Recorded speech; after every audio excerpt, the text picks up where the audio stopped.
Hai, Assalamualaikum. Nama saya Najwa Syafira binti Zainuddin.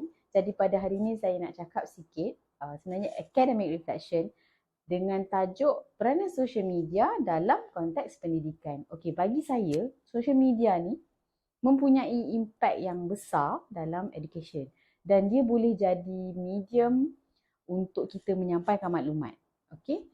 Dan sebenarnya video-video yang kita share dia tak semestinya tak semestinya mengenai akademik. Dia boleh jadi non-akademik juga. Sebagai contoh, kalau kita share video macam mana nak guna Turnitin website ke ataupun as simple as how to organize our schedule, our study routine. Benda-benda macam tu pun sebenarnya dia sedikit sebanyak menyentuh pendidikan juga walaupun bukan secara formal. Jadi sebenarnya social media ni dia memang boleh bagi impact dekat pendidikan, tapi kita kena gunakan dengan cara yang wisely lah, dengan lebih bijak. Sebab kalau kita guna dengan cara yang tak bijak, dia akan merugikan masa kita dan seterusnya tidak memberikan faedah. Jadi itu adalah apa yang saya rasa dan itu adalah pendapat saya lah untuk social media dalam pendidikan. Saya nak cakap sikit sebenarnya academic reflection dengan tajuk peranan social media dalam konteks pendidikan. Okey, bagi saya social media ni mempunyai impak yang besar dalam education dan dia boleh jadi medium untuk kita menyampaikan maklumat. Okey. Dan sebenarnya video-video yang kita share dia tak semestinya tak semestinya mengenai akademik. Dia boleh jadi non-akademik juga.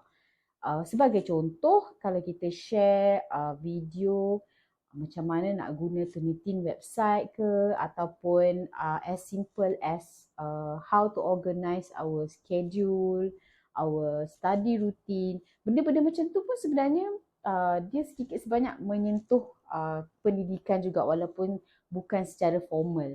Jadi sebenarnya social media ni dia memang boleh bagi impact dekat pendidikan, tapi kita kena gunakan dengan cara yang wisely lah, dengan lebih bijak. Sebab kalau kita guna dengan cara yang tak bijak, dia akan merugikan masa kita dan seterusnya tidak memberikan faedah. Itu adalah pendapat saya lah untuk social media dalam pendidikan. Hai, Assalamualaikum warahmatullahi wabarakatuh. Saya Nusyahidah binti Ismail. Hari ini saya akan menceritakan tentang peranan media sosial dalam pendidikan. Perubahan zaman memberikan kebebasan kepada pelajar menggunakan peranti IT bagi pelbagai tujuan sepertinya menonton video, bermain e-sport dan juga melayari media sosial. Antara platform media sosial yang popular dalam kalangan pelajar masa kini adalah seperti Instagram, TikTok, Facebook, YouTube dan juga Twitter. Media sosial ini membawa kepada kepentingan dalam bidang pendidikan negara pada abad yang ke-21 ini. Antara peranan media sosial dalam pendidikan yang kita boleh lihat seperti pertama, menyediakan persekitaran pembelajaran yang kondusif, di mana media sosial ini menggalakkan pemikiran yang mendalam dalam proses pembelajaran pelajar selain membantu meningkatkan semangat pelajar dalam kandungan pelajaran yang lebih menarik dan dinamik.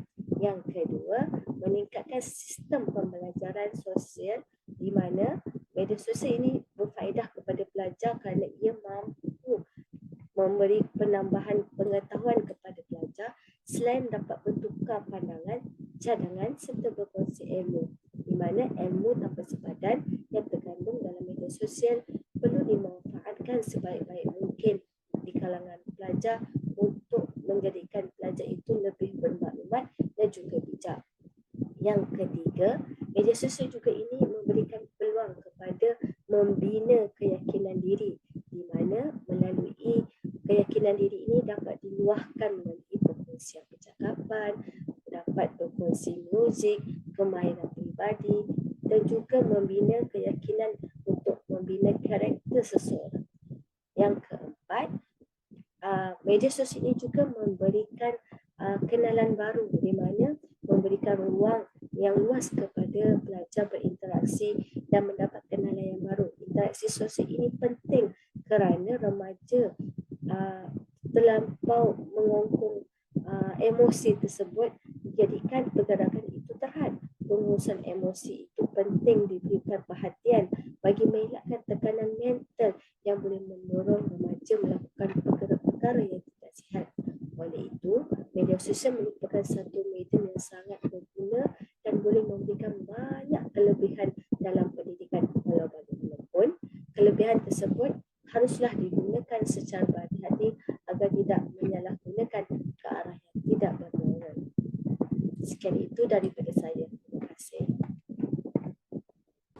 Hai, Assalamualaikum. Saya Cikgu Adiba. So, hari ini Cikgu rasa nak share sedikit tentang pendapat Cikgu mengenai penggunaan media sosial dalam pendidikan. Okey, Cikgu tahu mesti ramai awak semua ada media sosial. Antaranya Facebook, Twitter, Instagram, and yang paling famous sekali adalah TikTok. Betul tak?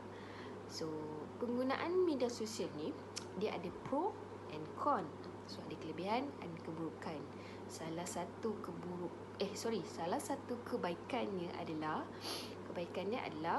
menggalakkan dan membantu murid untuk meningkatkan build up keyakinan diri dengan mempraktikkan sebutan dan juga kemahiran bertutur di hadapan kamera. So, cikgu tahu mesti korang ada masalah ni dalam kehidupan seharian. Jadi, tak ada masalah untuk menggunakan media sosial ini dalam kehidupan kita. Tetapi keburukannya pula, murid-murid ni, awak semua ni banyak menghabiskan masa yang sangat lama bagi menghasilkan satu konten je tau. Macam transition tu kan, tap tukar. Tapi buat video tu mengambil masa 2 ke 3 jam, dan lepas tu awak nak edit dan sebagainya. So, dari situ dah mengambil masa yang lama. Dan juga dia berupaya mengambil masa yang agak lama untuk awak semua menonton video TikTok ni selama berjam-jam. Sampaikan ibu bapa awak panggil makan pun awak tak nak, panggil awak buat aktiviti pun awak tak nak. So, macam nantilah tak nak. No. So, itu adalah keburukannya. So, cikgu dah bagi pendapat cikgu tentang penggunaan media sosial ni, ada kebaikan dan keburukan. So, awak sebagai murid, cikgu nak awak tahu apa yang patut, apa yang tak patut. So, gunalah media sosial ini sebagai satu platform untuk awak meningkatkan lagi keyakinan awak diri masa hadapan. Okey, itu sahaja pandangan cikgu. Terima kasih. Hello, Assalamualaikum. Saya Cikgu Aiman dan saya ingin bercakap tentang macam mana kita boleh guna social media sebagai medium pembelajaran. Okey. Salah satu caranya ialah dengan saya sebagai cikgu, saya boleh post video ataupun dokumen ataupun apa-apa infografik yang saya rasa berguna kepada pelajar saya untuk mereka tengok. Dan pelajar-pelajar kemudiannya boleh tengok video tu, boleh download infografik, boleh download dokumen yang saya letak situ, dan mereka boleh gunakan itu sebagai sumber pembelajaran mereka. Bermakna tidak perlu nak mesej saya ataupun tidak perlu nak jumpa saya untuk cari sumber, tapi mereka boleh pergi ke situ saja dan tengok segala-galanya. Selain daripada itu, mereka juga boleh mesej saya kalau mereka ada apa-apa soalan. Maknanya di social media saya boleh post saya punya kontak, ataupun mereka boleh terus mesej kepada messenger saya, dan mereka boleh terus bertanya soalan kepada saya jika soalan mungkin dokumen itu tidak clear ataupun ada masalah pada video, mereka terus boleh kemukakan kepada saya. Okey. Selain daripada itu, kita juga boleh gunakan social media sebagai medium pembelajaran dan juga medium discussion.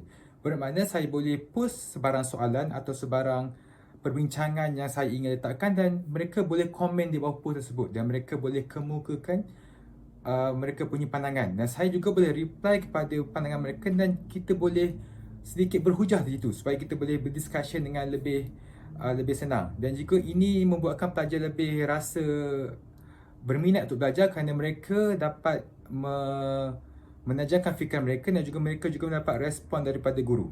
Okey, itu sahaja dari saya. Terima kasih. Hai, Assalamualaikum. Amira Rahman sini. Media sosial ni digunakan secara meluas meliputi pelbagai golongan, terutamanya pelajar. Kita boleh tengok banyak media sosial yang popular pada hari ini, contohnya YouTube, Facebook, Instagram, dan yang paling popular di kalangan pelajar adalah TikTok. Jadi, pada pendapat saya, pembelajaran digital menggunakan media sosial sangat relevan hari ini. Sebab media sosial dia berkait rapat dengan pelajar kerana pelajar menggunakan media sosial ni hari-hari. Selain daripada tu, pembelajaran menggunakan media sosial ni, kandungan pembelajaran tu menjadi lebih menarik dan padat. Contoh yang lebih menariknya, kalau kita dapat tengok dekat TikTok, kandungan pembelajaran yang guru boleh sediakan boleh menggunakan animasi, audio. Penggunaan media sosial ni boleh mendatangkan banyak kebaikan jika dia digunakan dan dikendalikan dengan betul. Selain untuk hiburan, media sosial juga boleh dijadikan tempat untuk berlakunya pembelajaran. Guru boleh menyediakan bahan pembelajaran pada bila-bila masa dan mengongsikan bahan pembelajaran itu di media sosial. Bagi pelajar pula, mereka boleh mengakses bahan pembelajaran tu pada bila-bila masa ataupun mengulangi untuk melihat pembelajaran tu. Jadi tiada istilah pelajar yang tertinggal. Kita boleh nampak isu keciciran pelajar dalam pembelajaran. Jadi dengan penggunaan media sosial ni, pelajar boleh berdikari untuk belajar sendiri. Bahan telah disediakan oleh guru. Jika terdapat ketidakfahaman, pelajar boleh juga berbincang dengan guru menggunakan media sosial tersebut. Lagipun media sosial ni boleh didapati secara percuma. Jadi guru mampu, pelajar mampu untuk menggunakannya. Sesuai dengan teknologi pada hari ini, dengan kemudahan internet yang kita ada, jadinya pembelajaran digital menggunakan media sosial sangat relevan dan boleh di-apply oleh setiap guru. Dengan adanya media sosial, ia boleh menarik minat pelajar untuk belajar. Hai, Assalamualaikum, Cikgu Amira di sini. So, hari ini saya nak share sikit tentang peranan media sosial dalam pendidikan. Saya pasti anda sangat arif tentang selok-belok media sosial, terutama sekali untuk kita berkomunikasi dengan kawan-kawan, dengan keluarga yang jauh, dan yang paling penting untuk anda bermain online game, kan? Tapi jangan lupa untuk gunakan platform sosial media anda sebagai wadah untuk kita menyebarkan pendidikan. Ambil sebanyak-banyak peluang yang kita ada, yang kita boleh untuk kita sebarkan kebaikan, untuk kita sebarkan pendidikan, untuk kita sebarkan ilmu yang kita ada. So, boleh kan? Ambil kesempatan atas populariti platform-platform sosial media yang ada. Gunakan untuk kita sebarkan ilmu, sebarkan pendidikan yang ada dalam diri kita. Okey? Salam sayang. Bye.